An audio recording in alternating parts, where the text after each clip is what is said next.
ముఖ్యంగా మీ తల్లిదండ్రులందరూ కూడా మనస్ఫూర్తిగా తెలంగాణ రాష్ట్ర ప్రభుత్వం తరఫున నేను స్వాగతం పలుకుతున్నా.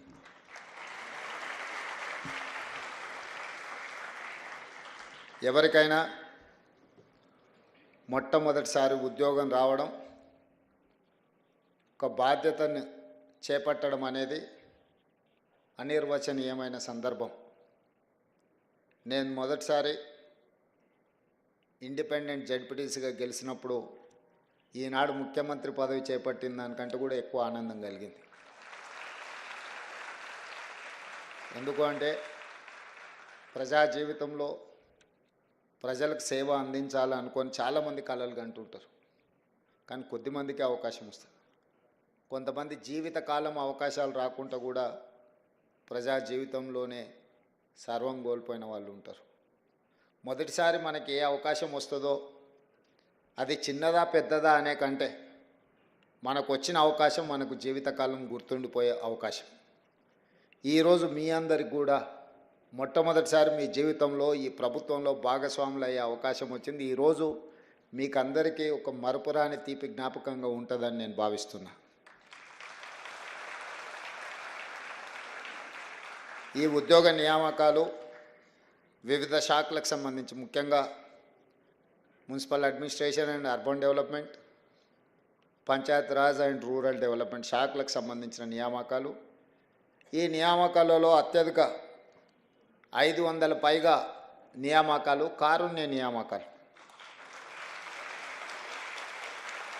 మీ తల్లిదండ్రులు, మీ కుటుంబ సభ్యులు బ్రతికున్నంత వరకు ఈ ప్రజలకు సేవలు అందించి ప్రభుత్వ ఉద్యోగంలోనే వాళ్ళ అకాల మరణం చెందడం వల్ల వారి వారసత్వంగా వారు అందించిన సేవలకు గుర్తింపుగా ఈ కారుణ్య నియామకాలు చేపట్టడం జరుగుతుంది. అందులో భాగంగానే జూనియర్ అసిస్టెంట్స్, అదేవిధంగా town planning officers, assistant engineers, junior technical officers, junior technical పంచాయతీరాజ్కు సంబంధించిన ఆఫీసర్స్, సేమ్ పంచాయతీరాజ్లో assistant engineers, assistant technical officers. అంటే ఒకవైపు మున్సిపల్ శాఖ, రెండవ వైపు పంచాయతీరాజ్ శాఖ.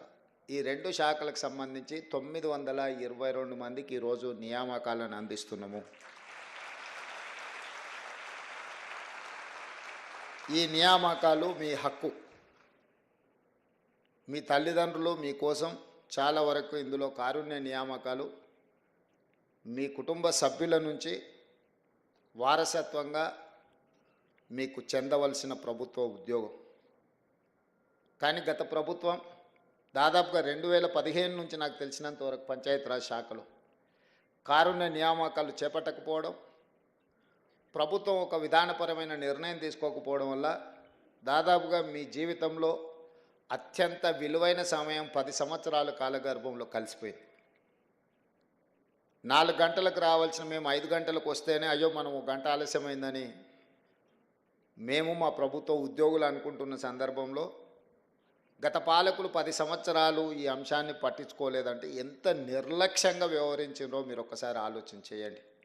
అందుకే ఈరోజు అలాంటి నిర్లక్ష్యము, అవలక్షణాలు ఈ ప్రభుత్వానికి ఉండకూడదు, మా దర్దాపుల్లోకి రాకూడదు అని నిత్యం నా సహచార మంత్రివర్గ సభ్యులకు, శాసనసభ్యులను సమన్వయపరుచుకుంటూనే ప్రభుత్వ అధికారుల చేత అవసరమైన నిర్ణయాలు తీసుకుంటూ ఈరోజు ముందుకు వెళ్తున్నాం. ఈ నియామకాలు అనేటివి క్రమం తప్పకుండా ప్రభుత్వం చేపట్టవలసిన బాధ్యత.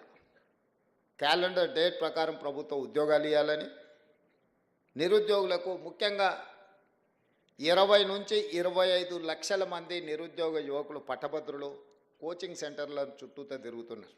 అదే దిల్సుఖ్ నగర్ కావచ్చు, అశోక్ నగర్ కావచ్చు, అమీర్పేట్ చౌరస్తా కావచ్చు, ఇతర ప్రాంతాలలో జూన్ 2, 2014 నాడు తెలంగాణ రాష్ట్రం ఏర్పడ్డ తర్వాత కొలువుల కోసమే కొట్లాడి తెచ్చుకున్న తెలంగాణలో ఆ ప్రభుత్వం ఖాళీలను అన్నిటినీ భర్తీ చేసి ఒక విశ్వాసాన్ని కల్పించడమే కాకుండా మీ ఆత్మస్థైర్యాన్ని పెంచడానికి పనిచేస్తుందని మీరందరూ ఆశించారు. మనందరం కూడా, మీరందరూ లక్షలాది మంది తెలంగాణ విద్యార్థులు ఆ రోజు తెలంగాణ ఉద్యమంలో ముందు బాగానే నిలబడ్డారు. నాకు బాగా గుర్తుంది, 2011 గ్రూప్ 1 నోటిఫికేషన్ పరీక్షలు ఉద్యమం సందర్భంలో ఉమ్మడి రాష్ట్రంలో నిర్వహిస్తే వేలాది మంది విద్యార్థులు పరీక్షలు హాజరవ్వకుండా తమ హాల్ టికెట్లను చించేసి గ్రూప్ 1 ఉద్యోగాలు మేము హాజరవ్వము, మా తెలంగాణ రాష్ట్రం వచ్చిన తర్వాత మేమే పరీక్షలు పెట్టుకుంటాం, మా నియామకాలు మేము చేపట్టుకుంటాం, ఉమ్మడి రాష్ట్రంలో ఎలాంటి నియామకాలు మీరు చేపట్టకపోయినా సరే మేము ఆగుతాం, మా ఉద్యోగ నియామకాల కంటే కూడా మా తెలంగాణ రాష్ట్రం ముఖ్యమని ఉస్మానియా యూనివర్సిటీ, కాకతీయ యూనివర్సిటీల విద్యార్థులు వీధుల్లోకి వచ్చి రాజకీయ నాయకులు అలసిపోయినప్పుడు ఇక మీ వల్ల కాకుంటే పక్కకు జరగండి, తెలంగాణ రాష్ట్రాన్ని మేము సాధిస్తామని ఆనాడు విద్యార్థి ఉద్యమకారులందరూ కూడా ముందు భాగాన్ని నిలబడి తెలంగాణ రాష్ట్రాన్ని సాధించారు. అందులో భాగంగానే శ్రీకాంతాచారి కావచ్చు, కానిస్టేబుల్ కిష్టయ్య కావచ్చు, యాదయ్య కావచ్చు, ఈశాన్ రెడ్డి, వేణుగోపాల్ రెడ్డి లాంటి వాళ్ళు ఎంతోమంది పిల్లలు తమ జీవితాలను సర్వం త్యాగం చేశారు. వాళ్ళు త్యాగం చేసినప్పుడు వాళ్ళకి తెలుసు వాళ్ళు చనిపోవడం ద్వారా వాళ్ళ కుటుంబాలకు తీరని నష్టము కష్టము వస్తుందే. కానీ లక్షలాది మంది తెలంగాణ విద్యార్థుల జీవితాలలో వెలుగులు వస్తాయి, తెలంగాణ ప్రాంతం బాగుపడుతుంది, స్వయం పరిపాలన వస్తుంది, ఈ స్వయం పరిపాలనైనా మా జీవితాలలో మార్పు తీసుకొస్తుంది అని చెప్పి వారు ఆనాడు నిర్దిష్టంగా ప్రాణత్యాగాలు చేసి తెలంగాణ రాష్ట్రాన్ని సాధించారు. కానీ వాళ్ళ లక్ష్యం నెరవేరలేదు. తెలంగాణ రాష్ట్రం అయితే వచ్చింది, కానీ వచ్చిన రాష్ట్రంలో ఏ ఆకాంక్షల కోసం ఆ పిల్లలు ప్రాణాలు ఇచ్చిండ్రో ఆ ఆకాంక్షలు నెరవేరలేదు.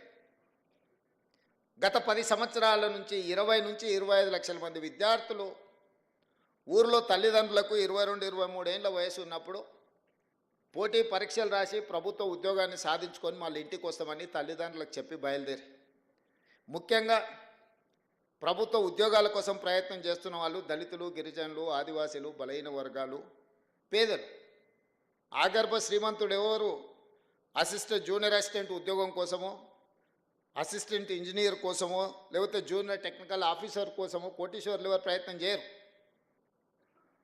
99% పేదవాళ్ళు, చదువుకున్న వాళ్ళు ఈ రాష్ట్ర నిర్మాణంలో భాగస్వాములు అవ్వడమే కాకుండా తమని కనిపెంచిన తల్లిదండ్రులు ఈ రకంగా కాస్త జీవితంలో సంతోషాన్ని, కనీసం వాళ్ళు పడ్డ శ్రమను మర్చిపోతారని చెప్పి పేదవాళ్ళే ఈనాడు హైదరాబాద్కు వచ్చారు. గ్రామీణ ప్రాంతాల నుంచి వచ్చేటప్పుడు తొవ్వ ఖర్చులకో, లేకపోతే ఎక్కడో ఒక దగ్గర తెలిసిన వాళ్ళ దగ్గర ఉండడం కోసమో, లేకపోతే యూనివర్సిటీలలో అడ్మిషన్లు తీసుకొని ఉన్నత చదువులు చదువుతూనే పోటీ పరీక్షలకు సిద్ధమైంది.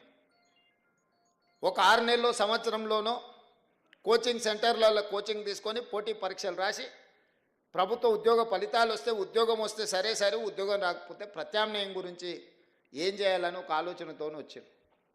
సంవత్సరం లోపల తేలాల్చిన విద్యార్థుల భవిష్యత్తు గందరగోళంగా మారి శాశ్వత నిరుద్యోగులుగా హైదరాబాదు నగర వీధుల్లో తిరుగుతుంటే 10 సంవత్సరాలైనా ఆనాటి ప్రభుత్వం పరీక్షలు నిర్వహించలేదు.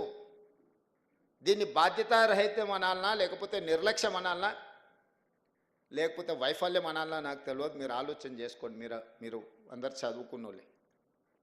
ఈరోజు డిసెంబర్ 7, 2023 నాడు నేను బాధ్యత చేపట్టిన తర్వాత ప్రతి డిపార్ట్మెంట్లో గత 10 సంవత్సరాలుగా ఇచ్చిన నోటిఫికేషన్లన్నీ, నిర్వహించిన పరీక్షలన్నీ, ఫలితాలు విడుదల కాకుండా కోర్టు న్యాయస్థానాలలో చిక్కుముళ్ళన్నీ, ఒకవేళ పరీక్షలు నిర్వహించిన ప్రశ్నపత్రాలు జిరాక్స్ సెంటర్లలో అమ్ముడువైన పరీక్షలన్నీ, ఈ కోచింగ్ సెంటర్ల చుట్టూ ఇన్ని లక్షలాది మంది తిరుగుతుంటే ఇది మొట్టమొదటి